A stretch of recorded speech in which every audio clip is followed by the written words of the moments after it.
I am Manish Verma, welcome you in infinity educations. आज से हम क्लास 11 फिज़िक्स स्टार्ट करने वाले हैं। पहले थोड़ा सा हम इंट्रोडक्शन ले लेते हैं फिज़िक्स का। तो अभी तक आपने क्लास 10th तक जो साइंस पढ़ा है, you studied that science all together with physics, chemistry and biology.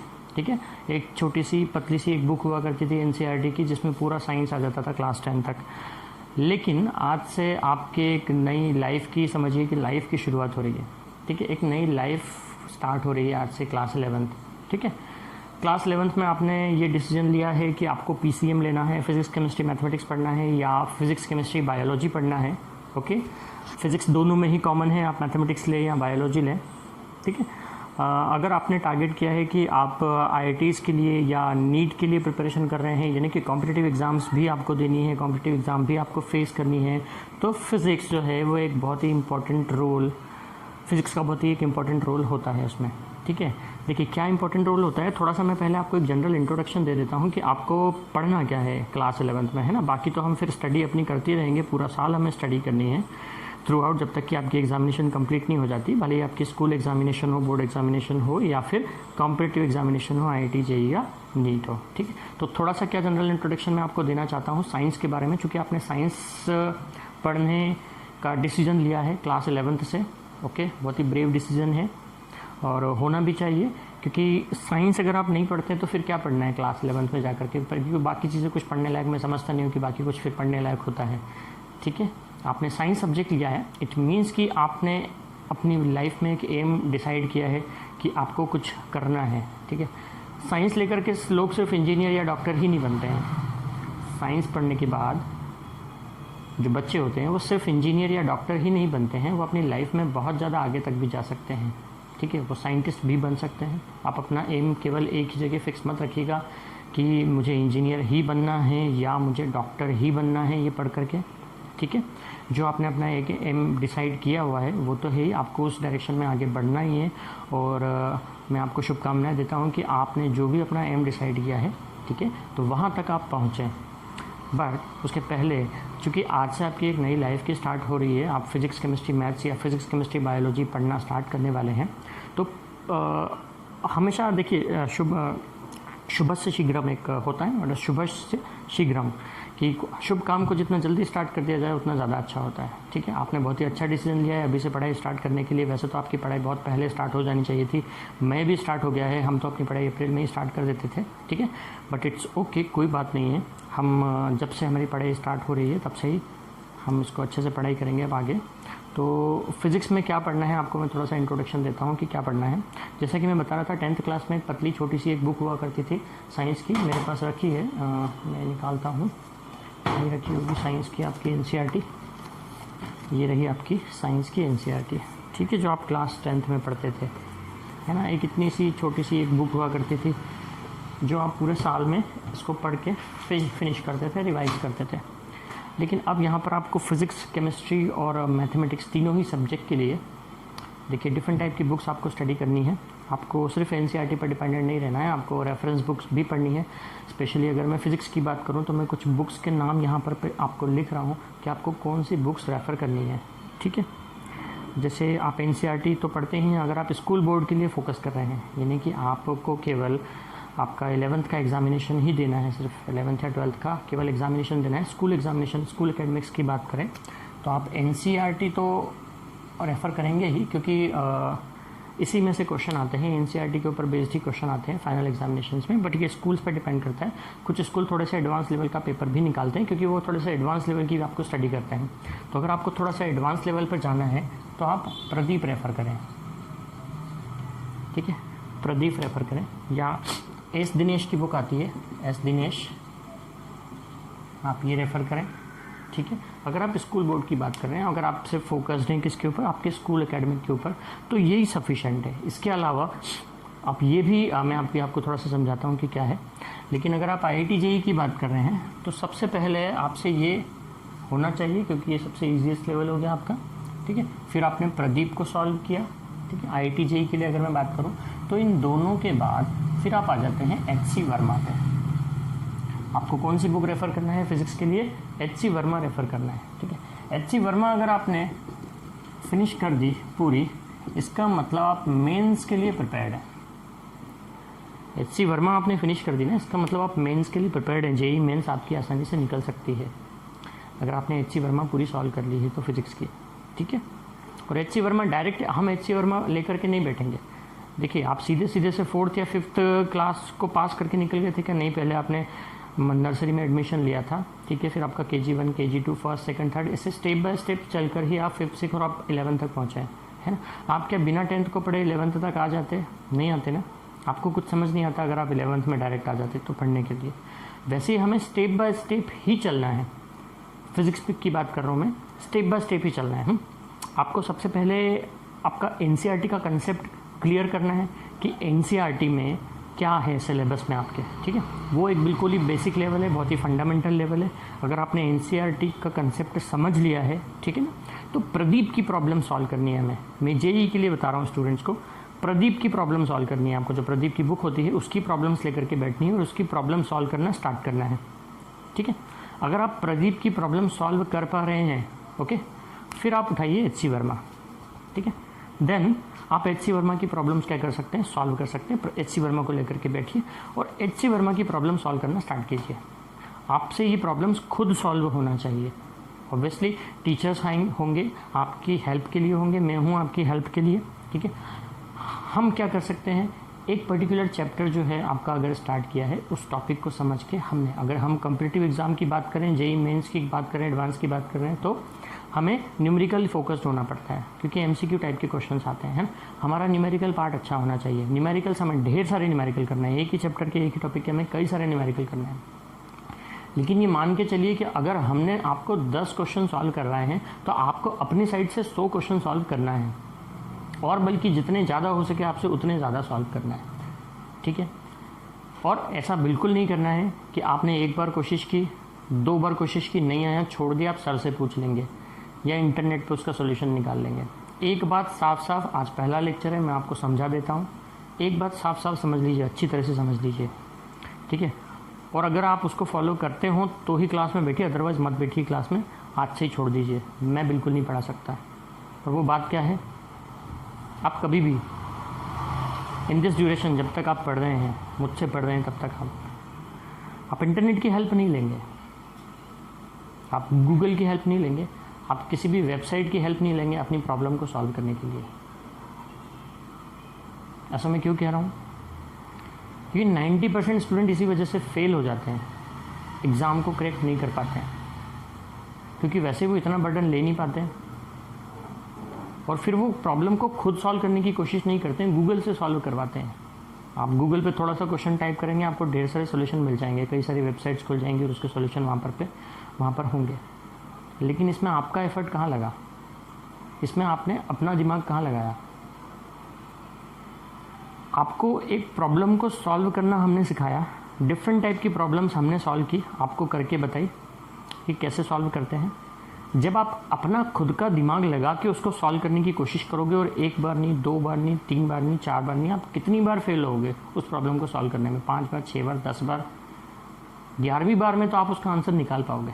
और जब आप ऐसा करोगे ना, तो आपसे सारी प्रॉब्लम खुद ब खुद सॉल्व होने लगेंगी। समझ में है आपको किसी गूगल की हेल्प लेने की ज़रूरत नहीं पड़ेगी, आपको किसी यूट्यूब चैनल पर जाके उसका सोल्यूशन देखने की ज़रूरत नहीं पड़ेगी या सीखने की ज़रूरत नहीं पड़ेगी।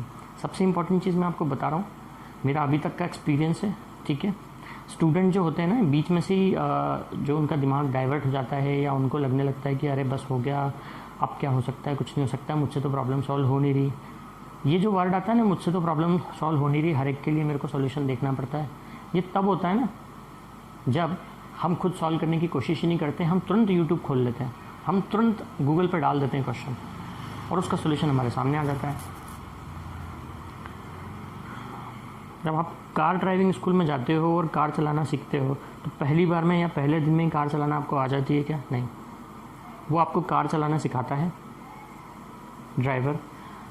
आप स्टीयरिंग अपने हाथ में लेते हैं, ठीक है। जैसे आप स्टीयरिंग हाथ में लेते हैं तो अब आपको समझ में आ जाता है कि अरे यार इतना इजी नहीं है, ठीक है। थोड़ा सा बैलेंस बनाना पड़ेगा, आसपास देखना पड़ेगा, सब तरफ नज़र रखनी पड़ेगी, कहाँ स्टीयरिंग है, कहाँ गियर है, ठीक है, कहाँ ब्रेक लगाना है, कब ब्रेक लगाना है, ये सारी चीज़ें आप सीखते सीखते सीखते सीखते जैसे जैसे आप खुद चलाने लग जाते हैं, आप में कॉन्फिडेंस आने लगता है और आप फिर बहुत ही ज़्यादा भीड़ में भी गाड़ी को बहुत ही ईजिली चला पाते हो। ठीक, एम आई राइट? क्या उसके लिए आपने कोई गूगल की हेल्प ली या किसी यूट्यूब की हेल्प ली, या आप यूट्यूब पे देखते देखते घर बैठे बैठे गाड़ी चलाना सीख जाते? ऐसा होता क्या? शायद ऐसा नहीं होता, नहीं होता ना। आप किसी चीज़ को देखते देखते नहीं सीख सकते, आप देख के उसको समझोगे और प्रैक्टिकली जब आप खुद करोगे तब आपको वो चीज़ समझ में आएगी। तो ऐसा कभी भी मत करना कि किसी यूट्यूब चैनल पे कोई टॉपिक आपको पढ़ना है तो कोई दूसरा यूट्यूब चैनल खोल लिया, 4 तरह के यूट्यूब चैनल खोल लिए, 4 तरह के नहीं, 10 तरह के नहीं, 50 तरह के हैं, 1000 तरह के हैं, 1000 तरह के टीचर्स हैं। सबका अपना अपना अलग तरीका है पढ़ाने का, समझाने का, एग्जाम्पल्स देने का। चीज़ एक ही है, टॉपिक तो एक ही है, टॉपिक एक ही है तो फंडा तो उसका एक ही होगा। भाई अगर हुंडई की कार है, कोई एक पर्टिकुलर मॉडल है हुंडई का, चलाने का तरीका उसको एक ही है। उसको डिफरेंट टाइप के ड्राइवर्स आपको आएंगे सिखाने के लिए कि इसको इस तरीके से चलाते हैं, इसको इस तरीके से चलाते हैं, सबका तरीका अलग अलग होगा, लेकिन फाइनली चलाना आपको है और उसका तरीका सिर्फ एक ही है। समझाने के तरीके अलग अलग होते हैं, है ना? तो फंडा एक ही है, दिमाग आपको सिर्फ अपना ही लगाना है। फाइनली जब आप मेंस एग्जामिनेशन देने बैठेंगे और सामने आपके क्वेश्चंस आएंगे, क्योंकि मेंस एग्जामिनेशन देने आप बहुत बाद में बैठेंगे, उसके पहले आपको कई सारे टेस्ट से गुजरना है, कई सारी एग्ज़ाम्स देनी है, ठीक है? जब आप किसी एग्ज़ाम या ऐसा टेस्ट फेस करते हैं और आपके सामने क्वेश्चन आता है तो आप उसको एनालाइज करते हैं और सॉल्यूशन आपके दिमाग में से निकालना पड़ता है आपको। एट दैट टाइम आपको यूट्यूब या कोई गूगल, है ना, या किसी इंटरनेट की सहायता आप नहीं ले सकते, नहीं ले सकते। तो लेना भी नहीं, ये कसम खा लीजिए आज कि नहीं लेना है। प्रॉब्लम्स आपके सामने होंगी, प्रश्न क्वेश्चन आपके सामने होंगे, न्यूमेरिकल्स आपके सामने होंगे, सॉल्यूशन आपको निकालना है। मैंने कहा ना, आज से आपकी एक नई लाइफ जिससे स्टार्ट होती है। नई लाइफ स्टार्ट होने का मीनिंग मैं यही बोल रहा हूँ कि आज से आपके पढ़ने का तरीका चेंज हो जाता है। जैसा आप 10th तक पढ़ते आए थे वैसा नहीं रहता है। हर एक चीज़ के लिए आप किसी पर डिपेंड नहीं रह सकते, यानी आपकी टीचर पर डिपेंड नहीं रह सकते आप हर एक बात के लिए। We are here to help you, we are here to teach you, we are here to teach you each and everything what we have, what we know, what we experience। हम आपको एक नहीं, 100 नहीं, कई तरह के क्वेश्चंस करवाएंगे, different type के क्वेश्चंस करवाएंगे, लेकिन सीखना आपको है, सॉल्व करने की प्रैक्टिस आपको करनी है, आपको उसमें किसी और की हेल्प नहीं लेनी है। ठीक है? अगर हमने कोई असाइनमेंट दिया है, आपको कुछ क्वेश्चंस दिए हैं, कोई टेस्ट दिया है, आपसे आपने ट्राई किया, आपने आधा घंटा ट्राई किया, आपने 1 घंटा ट्राई किया, ठीक है, नहीं हुआ, ठीक है, क्वेश्चन देख लिया, सॉल्यूशन निकाल लिया और लिख दिया, या पता चल गया अच्छा इसका सॉल्यूशन ऐसे होता है। भैया ये तो आपको गूगल ने बताया था, यूट्यूब ने बताया था, या XYZ टीचर ने बताया था, इसमें आपने अपना दिमाग कहाँ लगाया? जब तक आप अपना दिमाग नहीं लगाओगे आप IIT JEE मेंस या नीट जैसी एग्जामिनेशन को क्रैक नहीं कर पाओगे, क्योंकि वहाँ वो डायरेक्ट क्वेश्चन नहीं आते हैं, कोई क्वेश्चन रिपीट नहीं होता है ना? हर साल नए क्वेश्चन बन के आते हैं, ठीक है? मेंस में, एडवांस में हर साल नए क्वेश्चन बन करके आते हैं, और वो जो नए क्वेश्चन बन करके आते हैं वो उसी पैटर्न पे बेस्ड होते हैं। पैटर्न वही होता है, टॉप फंडा वही होता है ना? लेकिन क्वेश्चन नया होता है आपके सामने। तो अगर आपने को खुद सॉल्व करना आता होगा तो ही आप उसको सॉल्व कर पाओगे, अदरवाइज नहीं कर पाओगे। कई सारे स्टूडेंट्स डूब गए हैं यूट्यूब के चक्कर में, यूट्यूब और इन सब के चक्कर में। जितना इंटेलिजेंट वो थे, जितना कैलिबर उनमें था, जो परफॉर्म वो कर सकते थे, ठीक है ना, वो उनका दिमाग पूरा बिगड़ गया, ख़राब हो गया। अब वो कहीं के ना रहे, ना वो इधर के रहे, ना वो इधर के रहे, ठीक है? ना वो 12th में अच्छे नंबर ला पाए, ना वो JEE में कुछ कर पाए। क्यों? क्योंकि उनका दिमाग डिस्ट्रैक्ट हो गया। आपको आज से आपका दिमाग बिल्कुल ऐसा रखना है, फोकस। कैसा रखना है? बिल्कुल ऐसा फोकस्ड। इसमें बिल्कुल भी डाइवर्जन नहीं आना चाहिए, जी नहीं, बिल्कुल फोकस्ड होना चाहिए। डाइवर्जन कैसे आता है? आज आपने एक टॉपिक पढ़ा, सपोज मुझसे एक टॉपिक पढ़ा, हमने आपको एक टॉपिक पढ़ाया, उसके कुछ क्वेश्चंस करना आपने स्टार्ट किए, कुछ असाइनमेंट आपको दिया, आप सॉल्व करना स्टार्ट कर रहे हो। अब आपने एक बुक उठाई, सपोज आपने प्रदीप की बुक उठाई, उसमें आपको जो कंटेंट है उस टॉपिक का कुछ दिखा। फिर आपने HC वर्मा की बुक उठाई, उसमें आपने कंटेंट देखा, टॉपिक देखा, उससे पढ़ना स्टार्ट करा। दोनों की लैंग्वेज अलग है, दोनों का समझाने का तरीका अलग है। इस दिनेश उठा लोगे फिर कुछ और अलग दिखेगा आपको मिलाने को, ठीक है? तो होगा क्या, फिर आप खुद ही कंफ्यूज हो जाओगे, खुद ही कंफ्यूज हो जाओगे। और एक और बात बता रहा हूँ कि डायरेक्ट आप, कई सारे स्टूडेंट क्या करते हैं, वो स्टूडेंट कभी कभी ये होता है कि वो अपने आप को बहुत ज़्यादा ऐसा समझने लगते हैं कि मतलब क्या होता है, उनमें ग्रुप डिस्कशन होता है, अपने फ्रेंड से डिस्कशन होता है, अपने सीनियर से डिस्कशन होता है, जिन्होंने जेई जैसे एग्ज़ाम पास कर ली है या जो इंजीनियरिंग कर रहे हैं उनसे डिस्कशन होता है, और बोलते हैं अरे ऐसा पढ़ो ऐसा पढ़ो, अरे तुम तो HC वर्मा सॉल्व करो।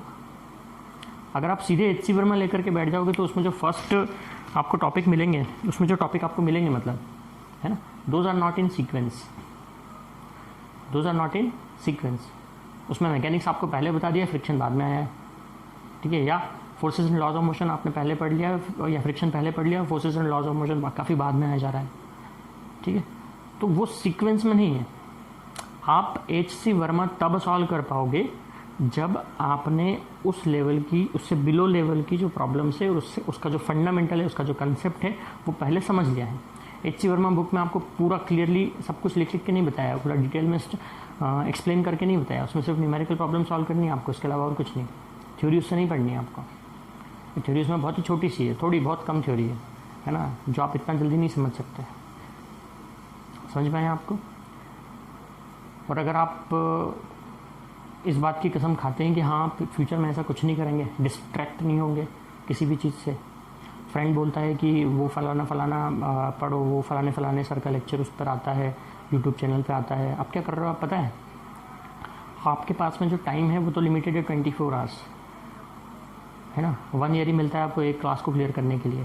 IIT के लिए भी आपको 2 साल ही मिलेंगे प्रिपरेशन के लिए, है ना। अब उसमें होता ये है कि आप एक ही टॉपिक को पढ़ने के चक्कर में 10 लेक्चर देखने लग जाते हो, और जैसे ही आप उसे ओपन करते हो 30 मिनट का एक लेक्चर है, आप पूरे 30 मिनट देखते भी नहीं हो। स्किप किया, फॉरवर्ड किया, वो नीचे कोई दूसरा दिखता हुआ दिख रहा होता है आपको उसी टॉपिक का, है ना। उसको 15-20 मिनट आपने देखा, उसको हटाया, फिर नीचे वाले को चालू कर लिया, फिर उसको थोड़ा बहुत देखा, थोड़ा बहुत पढ़ा, फिर उसको हटाया, तीसरे वाले को चालू कर लिया। और ऐसे ही आप अपने 2 से 3 घंटे कब वेस्ट कर देते हो उस टॉपिक के, और आपको पता भी नहीं चलता है। ये यूट्यूब के आने के पहले या गूगल के आने के पहले क्या लोग इंजीनियर नहीं बनते थे? क्या लोग जेई एडवांस और मेंस क्लियर नहीं करते थे? ज़्यादा अच्छे तरीके से करते थे और वो ज़्यादा इंटेलिजेंट होते थे। क्यों? क्योंकि वो खुद ही सॉल्व करना पड़ता था उनको, उनके पास में कोई रास्ता नहीं था, उनके पास में कोई सॉल्यूशन नहीं था। और जब आप अपना खुद दिमाग लगाते हो तो आप ज़्यादा अच्छे तरीके से सीखते हो, ठीक है। जब आप अपना खुद दिमाग लगा करके सॉल्व करते हो ना, तो आप ज़्यादा अच्छे तरीके से सीखते हो। आज से हार मानना छोड़ दीजिएगा कि नहीं हो रहा है या बहुत डिफ़िकल्ट है। डिफ़िकल्ट जैसी कोई चीज़ है ही नहीं, डिफ़िकल्ट कुछ होता ही नहीं है। ये जो डिफ़िकल्ट वर्ड है ये एब्सोल्यूट नहीं, ये रिलेटिव वर्ड है। किसी एक पर्सन के लिए अगर कोई एक चीज़ डिफ़िकल्ट है तो वाई के लिए वही चीज़ बहुत ही ईजी होती है ना। तो कोई भी डिफ़िकल्ट या कोई भी ईजी चीज़ ऐसा कुछ भी नहीं होता है, डिफ़िकल्ट या ईजी। ये हमारा सब परसेप्शन होता है, हमारे दिमाग का वो होता है कि हाँ ये बहुत ईजी है, ये बहुत डिफ़िकल्ट है, ये हमारी चॉइस का है तो ईजी है, ये हमारी चॉइस का नहीं है तो डिफ़िकल्ट है ना। यहाँ आपकी चॉइस नहीं चलेगी, आपको यहाँ पे सब कोई हर एक सब्जेक्ट को इक्वली लेकर के चलना है। फिजिक्स हो, केमिस्ट्री हो, मैथ्स हो या बायोलॉजी हो, आपको इक्वल लेकर के चलना है। एंड फिज़िक्स मैंने कहा सबसे ज़्यादा इंपॉर्टेंट रोल अदा करता है। तो कुछ चीज़ें मैंने आपको समझा दी कि मैं क्या चाहता हूँ आपसे और आपको कैसे रहना है साल भर। कुछ चीज़ें मुझे अभी और समझानी है आपको। मैं सीधे देखिए लेक्चर हम शुरू कर लेंगे, सिलेबस भी आपका स्टार्ट हो जाएगा, टेंशन मत लीजिए उसकी, आप पढ़ेंगे, ठीक है। लेकिन सबसे पहले कुछ चीज़ें हमें समझानी होती हैं आपको, कुछ बातें करनी होती है आपसे, कुछ वादे आपको करने होते हैं हमसे। आप प्रॉमिसेस करेंगे हमसे कि हाँ आप इन फ्यूचर ऐसा नहीं करेंगे।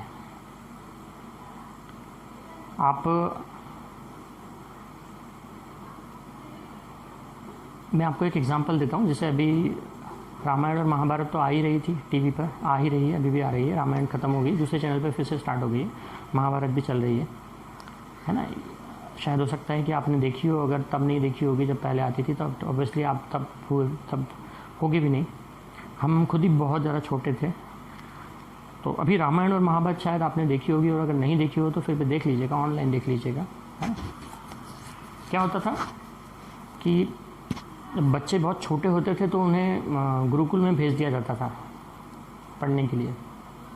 गुरुकुल में भेजा जाता था, और गुरुकुल में एक ही गुरु हुआ करते थे जो सबसे, मतलब पूरे गुरुकुल में वैसे तो कई और भी होते थे गुरुज, लेकिन एक गुरु हुआ करते थे, सबसे बड़े जो होते थे उनमें सबसे जो हेड होते हैं, ठीक है, और वो सारी शिक्षा दिया करते थे सारे स्टूडेंट्स को एक समान रूप से, सारे स्टूडेंट्स को एक समान रूप से शिक्षा दिया करते थे। वहाँ क्लासेस नहीं होती थी कि इस साल हो आप 3rd में हो, फिर अगले साल 4th में जाओगे या फिर अगले साल 8th में जाओगे। वो शिक्षा सिर्फ जो आप अभी स्टडी करते हैं सिर्फ उसकी नहीं हुआ करती थी, पूरी लाइफ की एक लेसन होता था, ठीक है। तो वो जो विद्यार्थी होते थे वहाँ गुरुकुल में, उनके पास बाहर जाने का कोई ऑप्शन नहीं होता था। वहाँ गुरुकुल से बाहर जाने का कोई ऑप्शन नहीं रहता था, स्पेशली कोई फ़ोन या इंटरनेट जैसी कोई चीज़ तो थी ही नहीं, है ना। और जब तक वो शिक्षा ले रहे हैं गुरुकुल में तब तक उन्हें वहीं रहना होता था, वो वापस अपने घर नहीं जा सकते थे।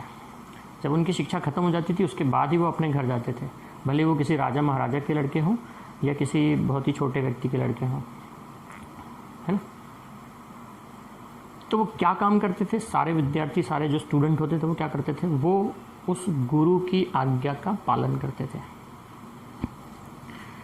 जो गुरु ने कह दिया वो सत्य है और उनकी आज्ञा का हमें पालन करना है। वहाँ उनके माइंड को डाइवर्ट करने के लिए कोई था ही नहीं, उनके दिमाग को डाइवर्ट करने के लिए कुछ भी नहीं था। आज स्टूडेंट्स के दिमाग को डाइवर्ट करने के लिए बहुत सारी चीज़ें हैं। सबसे बड़ी चीज़ तो यही है जिसमें आप ये वीडियो लेक्चर देख रहे होंगे मेरा, सबसे बड़ी चीज़ यही है, आपका मोबाइल फ़ोन डिस्ट्रैक्ट करने के लिए, डाइवर्ट करने के लिए, इससे अच्छी कोई चीज़ ही नहीं है, ठीक है।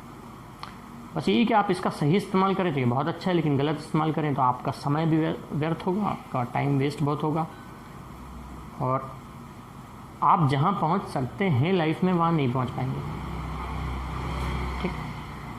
वीडियो गेम्स, पबजी, लूडो या अदर कोई एक्टिविटी जो आप मोबाइल फ़ोन में करते हैं, व्हाट्सएप, फेसबुक, इंस्टा, उसने कोई पोस्ट डाली है उसको लाइक करना है भाई, उसको शेयर करना है, व्हाट्सएप करा उसने उसका स्टेटस देखना है क्या डाला है उसने, उसके स्टेटस को भी लाइक करना है यार, इंस्टा पे उसने कुछ स्टोरी डाली है, ट्विटर करा है उसने, ये सारा सोशल मीडिया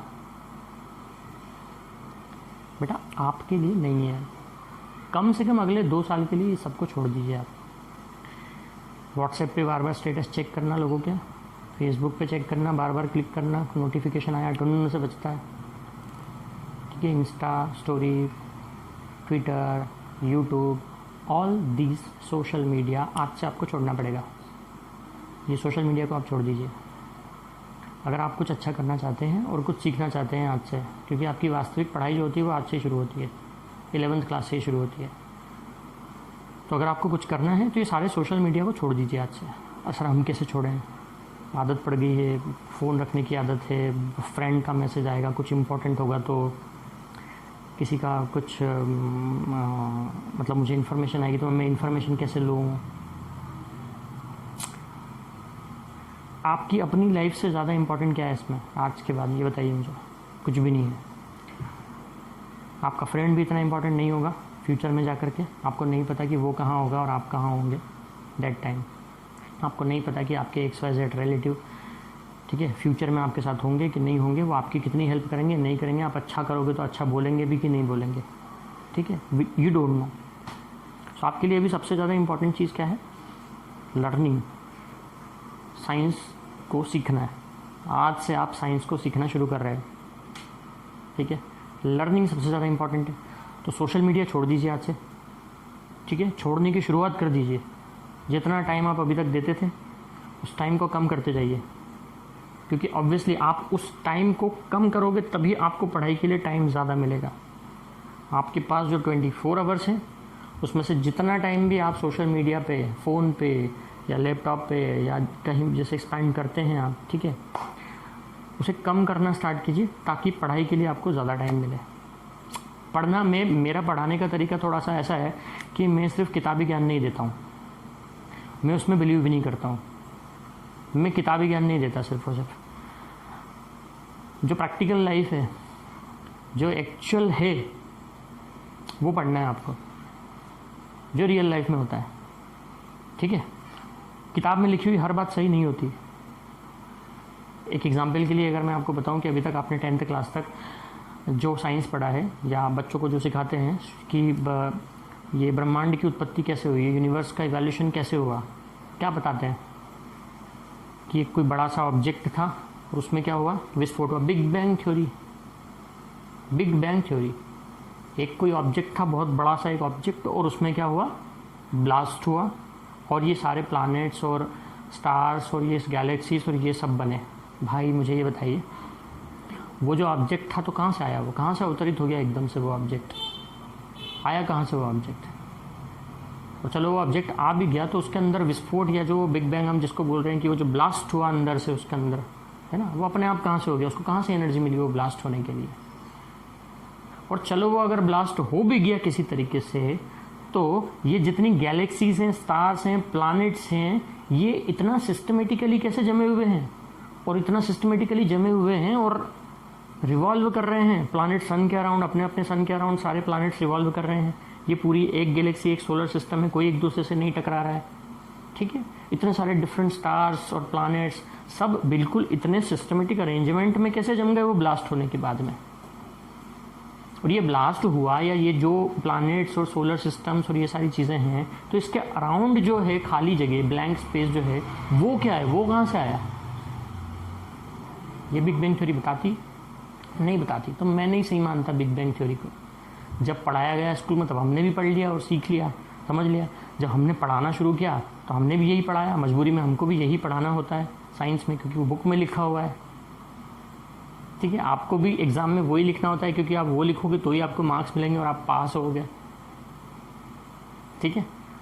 लेकिन बाय द एक्सपीरियंसेस, कई बार पढ़ाने के बाद, कई बार टीचिंग करने के बाद क्या होता है, दिमाग आपका चलता है क्या ये सही है, ऐसा है तो ऐसा क्यों है। आज से आपके दिमाग में ये बातें आना शुरू होनी चाहिए कि अगर ऐसा होता है तो ऐसा क्यों होता है, ऐसा किस वजह से हुआ है, इसके पीछे का रीज़न क्या है। इसी को साइंस बोलते हैं। यही आपका फर्स्ट चैप्टर है फिज़िक्स का, ठीक है। इंट्रोडक्शन है साइंस का कि साइंस क्या है। यही आपका चैप्टर फर्स्ट है साइंस का फिज़िक्स में, ठीक है। चैप्टर 1 में इंट्रोडक्शन ही है कि साइंस क्या है, और साइंस की जो डिफरेंट ब्रांचेस है, फिजिक्स, केमिस्ट्री, मैथमेटिक्स, बायोलॉजी, इन सब का आपस में क्या रिलेशन है। Mathematics is also a science, okay. Mathematics अलग से कोई चीज़ नहीं होती, मैथमेटिक्स खुद भी एक साइंस ही है। अब आज से कहोगे सर मैथमेटिक्स तो अलग सब्जेक्ट होता है, मैथमेटिक्स अलग से पढ़ाया जाता है, अलग से बुक होती है, उसकी सब्जेक्ट के नाम में अलग से आता है मैथमेटिक्स। जी नहीं, साइंस भी एक मैथमेटिक्स भी एक साइंस ही है, ठीक है। उस पर हम बाद में बात करेंगे, जब हम क्लासेस में पढ़ेंगे तो उसके बारे में कई सारी बात करेंगे, ठीक है। हमें मज़ा आता है ये सब बताने में, और आपको भी मज़ा आएगा साइंस को पढ़ने में, ठीक है। क्योंकि मैंने पहले ही कहा कि मैं किताबी ज्ञान नहीं देता, सब कुछ जो किताब में होता है हमें रियल लाइफ से रिलेट करके पढ़ना है हर एक चीज़ को। तो मैंने क्या बताया कि मेरा पढ़ाने का क्या तरीका है ना, तो आप डिस्ट्रैक्ट नहीं होंगे किसी भी चीज़ से, डाइवर्ट नहीं होंगे। अब बात आती है कि आप कैसे पढ़ेंगे और क्या पढ़ेंगे, आपका तरीका क्या होने वाला है पढ़ने के लिए, ठीक है। तो मैं आपको बताता हूँ आपको किस तरीके से पढ़ाई स्टार्ट करनी है आपकी, और आपको किस सिस्टमेटिक तरीके से पढ़ना है और उसको पूरा अंत तक फॉलो करना है। हाँ, मैं जो आपको नोट्स लिखवाऊँगा, मेरी हर क्लास में मैं जो आपको नोट्स लिखवाऊँ, जो मैं आपको नोट्स दूँ, उसको बिल्कुल सिस्टमेटिकली एक कॉपी में आप लिख के रखेंगे। आज से आप कॉपी बना लीजिएगा, ठीक है, बिल्कुल डेट वाइज। जैसे मैंने भी देखिए बोर्ड पे डेट लिखी हुई है, आज डेट लिखी है, आज की डेट लिखा है, सब्जेक्ट लिखा है, क्लास लिखा है, मुझे क्या पढ़ना है, क्या टॉपिक है, बिल्कुल सिस्टमेटिकली डेट वाइज, है ना। मैंने आपको क्या क्या पढ़ाया, मैंने आपको क्या क्या समझाया, हर एक चीज़ आपकी कॉपी में नोटेड होनी चाहिए। नहीं, मेरी कॉपी में श्री लिखा होता है, जहाँ से मैं शुरुआत करता हूँ, देखिए मैं इसलिए आपको फोर्स नहीं कर रहा कि आप भी ऐसे ही करें, ठीक है, कॉपी करें, ऐसा कुछ नहीं, आप जैसा चाहें वैसा कर सकते हैं। लेकिन आप एक सिस्टमेटिक तरीके से कॉपी बनाएंगे, नोट्स बनाएंगे, और वो नोट्स पूरे लिखते हुए जाएंगे। सिस्टमेटिकली आपके नोट्स प्रिपेयर होना चाहिए। आपका सबसे स्ट्रॉन्ग वेपन जो है, हथियार जो है ना, वो आपके नोट्स हैं। मेरे नोट्स डिफरेंट क्लासेस को मैंने पढ़ाया, ऐसे खाली 11th या 12th नहीं है, मैंने BSc BE को पढ़ाया, मैथ्स पढ़ाया, फिजिक्स पढ़ाया, दोनों में पढ़ाता था, मैथ्स भी और फिजिक्स भी। पढ़ाने के लिए भी क्या होता है, आपको नोट्स बनाने होते हैं। जब हमने पढ़ा था तब तो नोट्स बनाए, तो वो तो अलग ही बात है कि तब नोट्स बनाए, लेकिन पढ़ाने के लिए भी आपको नोट्स बनाने होते हैं। क्योंकि आप जितने ज़्यादा सिस्टमेटिक होगे आप उतनी ज़्यादा अच्छे तरीके से अपने लेक्चर को डिलीवर कर पाओगे, उतनी ज़्यादा अच्छे तरीके से स्टूडेंट समझ पाएगा। मेरा टारगेट ये नहीं होता है कि सिलेबस फिनिश करना, मेरा टारगेट ये होता है कि जो मैंने पढ़ाया वो आपको समझ में आया कि नहीं आया। 10 टॉपिक समझाने से अच्छा है कि आप 6 या 7 टॉपिक समझाओ, लेकिन बहुत ज़्यादा अच्छे तरीके से समझाओ। आपका भी यही टारगेट होना चाहिए कि पूरा सिलेबस आपको बहुत अच्छे समझ में आता है, ये इम्पॉर्टेंट नहीं है, लेकिन जो आपको समझ में आता है वो इतने ज़्यादा अच्छे तरीके से समझ में आता है कि उसमें से आपसे कुछ भी पूछ लिया जाए या कैसी भी प्रॉब्लम आपको दे दी जाए तो आप सॉल्व कर सकते हो। ठीक है, तो मैं आपको बता रहा था, आपको अपने जो नोट्स हैं जो मैं आपको लिखवाते जा रहा हूँ, ठीक है, क्योंकि मेरे खुद के बनाए हुए नोट्स हैं, सेल्फ प्रिपेयर्ड नोट्स हैं, मैं आपको वो नोट्स दूंगा, तो आपको नोट्स बना के रखना है। ठीक है, इसके अलावा मैं जो आपको स्टडी मटेरियल दे रहा हूँ, अगर आप जब तक ऑनलाइन स्टडी कर रहे हैं तो आपको ऑनलाइन ही मिल जाएगा। व्यू स्टडी मटेरियल करके नीचे एक टैब होता है आपकी बैच में, वहाँ पे view study material, free study material में मत जाइएगा, फ्री स्टडी मटेरियल में वो मटेरियल नहीं, फ्री स्टडी मटेरियल में मत जाइएगा आप। ठीक है, आपकी बैच में नीचे एक व्यू स्टडी मटेरियल करके टैब होता है, उस टैब को आप ओपन करेंगे तो आपको हर सब्जेक्ट के अलग अलग बैच है आपकी, तो उस सब्जेक्ट से रिलेटेड स्टडी मटेरियल वहाँ पे आपको मिल जाएगा, उसकी PDF फाइल। तो वो स्टडी मटेरियल को आप फॉलो करें, उसी से पढ़ें। ठीक है, किसी बुक को रेफ़र करने की ज़रूरत ही नहीं है, मैं कह ही नहीं रहा हूँ कि आप कोई बुक रेफ़र करें। आप कोई बुक से कुछ भी मत पढ़िए, कोई भी बुक मत लाइए, भले खरीदिए ही मत बुक, कोई ज़रूरत नहीं है। अगर आपको आपकी सेल्फ प्रैक्टिस करनी है तो आप बुक परचेस कर सकते हैं, अदरवाइज़ मेरी साइड से कुछ भी नहीं है ऐसा आपको फोर्स, मतलब कुछ भी नहीं है कि आपको बुक खरीदनी पड़ेगी। मैं आपको इतने क्वेश्चन दे दूंगा सॉल्व करने के लिए कि आपको किसी बुक की ज़रूरत ही नहीं है। ठीक है, अपनी क्लास की लाइब्रेरी में जब आप अगर स्टार्ट कर देंगे जब आने के लिए, तो उसमें आपको HC वर्मा मिल ही जाएगी। ठीक है, तो इसमें कह रहा था कि मैं यहीं पर रुक गया था, इसके बाद आपको एक और बुक फॉलो करनी है। जैसे मेंस के लिए आपने HC वर्मा फॉलो किए है ना, तो आपको फॉलो करनी है अब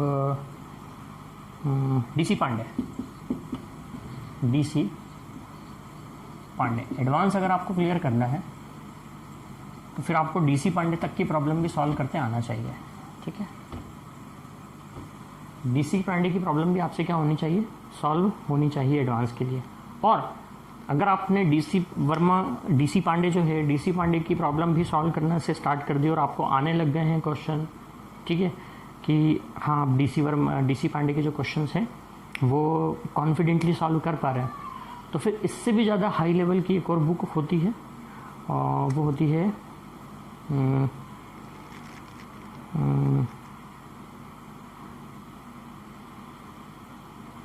एक फॉरेन ऑथर है, टाटा मैग्रा हिल की बुक आती है, पब्लिकेशन मुझे याद है, ऑथर का नाम मैं भूल गया क्योंकि फॉरेन ऑथर है एक। ठीक है, मैग्रा हिल की बुक आती है एडवांस के लिए, इससे ज़्यादा अपर लेवल की आती है, फिर वो सॉल्व करें आप। तो मैंने कहा ना आप लेवल वाइज सॉल्व करें। अगर आप सीधे DC पांडे लेकर के बैठ जाएंगे और उसका क्वेश्चन निकाल लेंगे ना, तो वहीं डिमोटिवेट हो जाएंगे कि अरे मेरे को तो कुछ भी नहीं आता, ये सब तो मैंने पढ़ा ही नहीं है। ठीक है, जिस प्रकार किसी भी क्रिकेटर को डायरेक्ट इंटरनेशनल टीम में नहीं लेते हैं, है ना, पहले वो स्कूल पे खेलता है, स्कूल लेवल में खेलता है, अगर वो अच्छा खेलता है तो फिर उसको डिस्ट्रिक्ट लेवल पे खिलाते हैं, डिस्ट्रिक्ट लेवल में बहुत अच्छा करता है तो फिर वो रणजी ट्रॉफी वगैरह, दिलीप ट्रॉफी वगैरह ऐसे टूर्नामेंट खेलता है, उसमें वो बहुत अच्छा करता है तो फिर उसको इंटरनेशनल टीम में लेते हैं। तब तक नहीं लेते हैं ना, हर एक प्लेयर वहाँ तक नहीं पहुँच पाता है। इसका मतलब क्या है, आपको जहाँ अपना लेवल है उस लेवल से अपर लेवल, फिर अपर लेवल, फिर अपर लेवल, ऐसे स्टेप वाइज चलना है। नोट्स सिस्टमेटिक रखना है हर सब्जेक्ट के, केवल फिजिक्स के ही नहीं, फिजिक्स केमिस्ट्री मैथ सबके नोट्स अच्छे से रखना है सिस्टमेटिक। एंड डिस्ट्रैक्ट नहीं होना है, डाइवर्ट नहीं होना है, सोशल मीडिया को छोड़ देना है, बिल्कुल छोड़ देना है, कोई ज़रूरत नहीं है। आज से आपकी जो फ्रेंडशिप होनी चाहिए वो सिर्फ और सिर्फ आपके सब्जेक्ट्स हैं, फिजिक्स, केमिस्ट्री, मैथमेटिक्स या बायोलॉजी अगर है तो बायोलॉजी, केवल इनसे आपकी फ्रेंडशिप होनी चाहिए, बाकी किसी से कोई फ्रेंडशिप नहीं होनी चाहिए आपकी। एंड सबसे इम्पॉर्टेंट चीज़, आप खुद के लिए क्या रहोगे, ईमानदार रहोगे। आप खुद से अगर ईमानदार रहें तो कोई सी भी एग्ज़ाम क्रैक करना आपके लिए कोई बड़ी बात नहीं होती है। ठीक है, इम्पॉर्टेंट है क्या, जैसे क्या होता है कि कभी कभी हम बोर हो जाते हैं पढ़ते पढ़ते, एक ही चीज़ पढ़ते हम बोर हो जाते हैं। बोर तो खैर मैं आपको होने नहीं दूंगा। ठीक है, कोई सा भी सब्जेक्ट आप पढ़ें, मैथमेटिक्स पढ़ें या फिज़िक्स पढ़ें, लेकिन फ़िज़िक्स में समझाने के लिए इतनी चीज़ें हैं कि मुझे ये टाइम भी कम लगता है, जितना 1 साल या 2 साल मुझसे पढ़ते हैं स्टूडेंट, मुझे वो टाइम भी कम लगता है। पर होता क्या है कि हमें एक साल में आपका सिलेबस भी फिनिश करना होता है, आपको प्रैक्टिस भी करनी होती है पूरे सिलेबस की, फिर एग्ज़ाम भी देनी होती है, तो हमें वो टाइमली चलाना ही पड़ता है। ठीक है, जैसे कि आपके फिज़िक्स का जो सिलेबस है क्लास 11th का जो सिलेबस में टोटल 10 यूनिट है और टोटल 15 चैप्टर्स हैं, देयर आर 15 चैप्टर्स, है ना, 10 यूनिट है टोटल। और बेसिकली इस सिलेबस में आपको जो स्टडी करना है, तो स्टडी क्या करना है, फिजिक्स की भी कई सारी ब्रांचेस होती है। जैसे साइंस की आपने 3 ब्रांच समझी कि फिजिक्स, केमिस्ट्री और बायोलॉजी 3 ब्रांच होती है साइंस की, है ना। तो फिजिक्स की भी डिफरेंट ब्रांचेस होती हैं। ठीक है, फिजिक्स की क्या ब्रांचेस होती हैं, एक है क्लासिकल फिजिक्स और दूसरा है मॉडर्न फिजिक्स।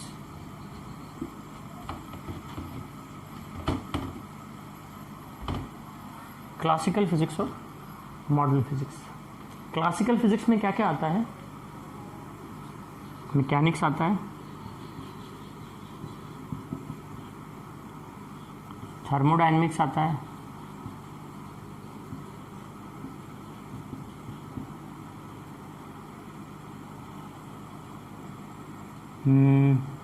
मैकेनिक्स हो गया, थर्मोडायनेमिक्स हो गया,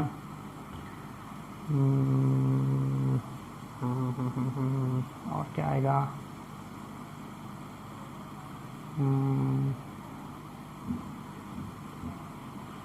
ग्रेविटेशन। ठीक है, ये सारी चीज़ें। एंड मॉडर्न फिजिक्स में जो आता है वो है क्वांटम फिजिक्स।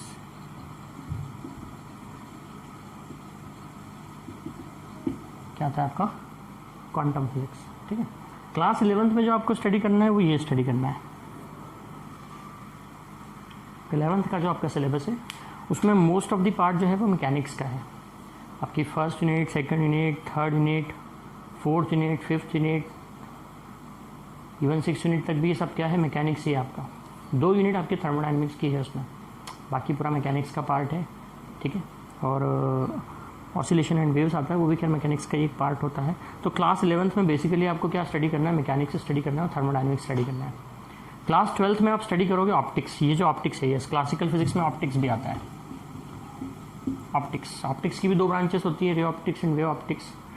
ठीक, तो ये जो ऑप्टिक्स वाला पोर्शन है ये आपको स्टडी करना है क्लास 12th में। और वैसे ही इलेक्ट्रोमैग्नेटिज्म, वो भी क्लासिकल फिजिक्स में आता है। इलेक्ट्रोमैग्नेटिज्म में आपको इलेक्ट्रिसिटी और मैग्नेटिज्म स्टडी करना है। क्लास 10th में भी आपने पढ़ा था फिजिक्स में, ये भी 12th का ही है। ये 12th में आपको, 12th के सिलेबस में आपको इलेक्ट्रिसिटी, मैग्नेटिज्म, ऑप्टिक्स और क्वांटम फिजिक्स, क्वांटम मतलब मॉडर्न फिजिक्स स्टडी करना है। ठीक है, atoms and nuclei and dual nature of matter, वो सब आपको 12th में स्टडी करना है। क्लास 11th का आपका मोस्ट ऑफ द पोर्शन क्या है, मैकेनिक्स है और थर्मोडायनेमिक्स है। तो टोटल 15 आपके चैप्टर हैं, 15 चैप्टर्स हैं और 10 यूनिट है। ठीक है, तो ये 10 यूनिट 15 चैप्टर्स में अलग अलग डिवाइडेड है। किसी यूनिट में 1 चैप्टर है, किसी में 2, किसी में 3 चैप्टर भी हैं, ऐसे भी है। ठीक है, तो स्टार्ट करते हैं हम। तो मैंने आपको जो समझाया वो चीज़ें आप बिल्कुल याद रखें, है ना, और उसको फॉलो करें। बस ऐसे ही पढ़ना स्टार्ट नहीं कर दें कि बस क्लास 11th आ गई, एक नई क्लास, जैसे 9th थी, 10th थी, 11th में आ गए हैं, सभी लोग करते हैं, जेई मेंस है, एडवांस है, नीट है, तो हमें भी करना ही है। ओके, और 2 तरह का माइंडसेट होता है जब भी स्टूडेंट जैसे एंटर होता है ना क्लास 11 में। बहुत ज़्यादा अच्छे तरीके से समझता हूँ मैं स्टूडेंट्स के माइंडसेट को। 2 तरह का माइंडसेट होता है। एक माइंडसेट ये होता है कि पेरेंट्स का, घर वालों का वो है, ड्रीम, प्रेशर नहीं बोल रहे, या उनका है कि नहीं, उन्होंने कहा पीसीएम लो, साइंस लो, आपको जेई देना है, ठीक है दे देंगे, जेई देना है तो पढ़ना है बस, ठीक है पढ़ लेंगे बस, ये पढ़ना है पढ़ लेंगे, जेई देना है दे देंगे, घर वालों ने बोला है तो दे देंगे, फ्रेंड ने भी दी थी, मामा ने भी दी थी, वो चाचा अंकल जी ने भी दी थी, ठीक है हम भी दे देंगे, उनका हो गया है, ठीक है निकाल लेंगे। दूसरा माइंडसेट ये होता है कि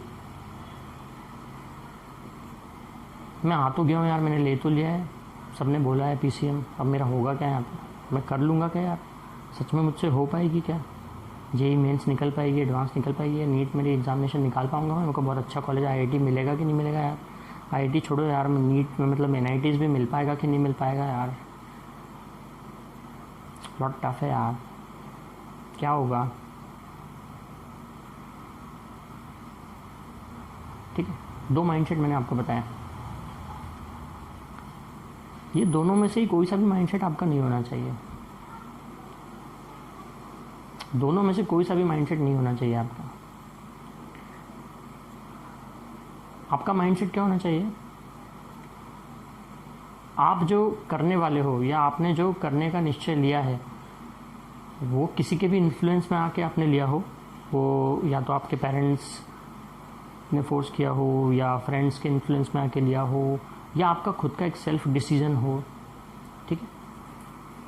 जो डिसीजन आपने लिया है वो बहुत एक अच्छा डिसीजन हो, बहुत बड़ा डिसीजन है, और अब आज से आप जो करने वाले हो वो बहुत बड़ी चीज़ है। आपको यही सोच के करना है कि वो बहुत बड़ी एक चीज़ है जो आप करने वाले हैं। उसके लिए आपको शुरू से लेकर के आखिरी तक कॉन्फिडेंट रहना है, कॉन्फिडेंट रहना है। और एक बात हमेशा ध्यान रखनी है कि जैसे जितना नॉलेज आपको है, जहाँ आप स्टैंड करते हो, हमेशा उसके ऊपर और उसके नीचे दोनों तरफ कोई ना कोई एग्जिस्ट ज़रूर करेंगे। यानी ऐसे पर्सन ज़रूर होंगे जिनको आपसे ज़्यादा आता होगा, जिनको आपसे ज़्यादा नॉलेज होगा, और ऐसे भी पर्सन होंगे कि जिनको आपसे कम आता होगा, जो आपसे कम जानते होंगे, जिनको आपसे बहुत कम नॉलेज होगा। तो कभी भी जहाँ आप हैं वहाँ पे अपने आप को ये मत फील किया कीजिए कि मुझे तो कुछ नहीं आता यार, इतने सारे ये सब तो ये सारी इस टाइप की प्रॉब्लम भी सॉल्व कर लेते हैं, इनको तो इतना आता है, मुझे तो वो भी नहीं आता है, मुझे तो ये नहीं आता है, मुझे तो वो नहीं आता है। जब तक आप ये सोचते रहेंगे कि मुझे ये नहीं आता है, मुझे वो नहीं आता है, तब तक आपको कुछ नहीं आएगा, क्योंकि आपकी थिंकिंग ही वैसी हो चुकी है। आपको जो आता है, आपको जितना आता है, आपको उसके ऊपर कॉन्फिडेंट रहना है और आपको ट्राई करना है more and more and more and more. वहाँ नहीं देखना है जो नहीं है आपके पास, वहाँ देखना है जो है आपके पास, और उन लोगों के पास में जो नहीं है, जो आपके पास में है।